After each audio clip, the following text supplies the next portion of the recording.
اے نبی صلی اللہ علیہ وآلہ وسلم، کیا ہم نے تمہاری خاطر تمہارا سینہ کھول نہیں دیا اور تم پر سے تمہارا وہ بوجھ بھی اتار دیا جس نے تمہاری کمر جھکا دی تھی، اور ہم نے تمہاری خاطر تمہارا ذکر بلند کیا۔ بس جو حکم تم کو اللہ کی طرف سے ملا ہے وہ لوگوں کو بے دھڑک سنا دو اور مشرکوں کا ذرا خیال نہ کرو۔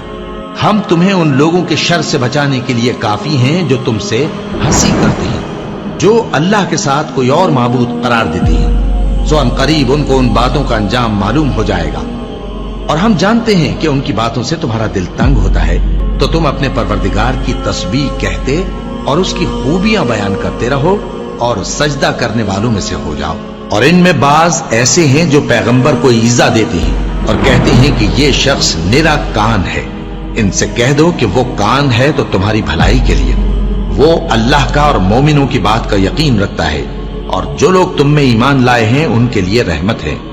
اور جو لوگ اللہ کے رسول کو رنج پہنچاتے ہیں ان کے لیے عذاب علیم تیار ہے۔ جو لوگ اللہ اور اس کے رسول صلی اللہ علیہ وآلہ وسلم کی مخالفت کرتے ہیں وہ نہایت ذلیل ہوں گے۔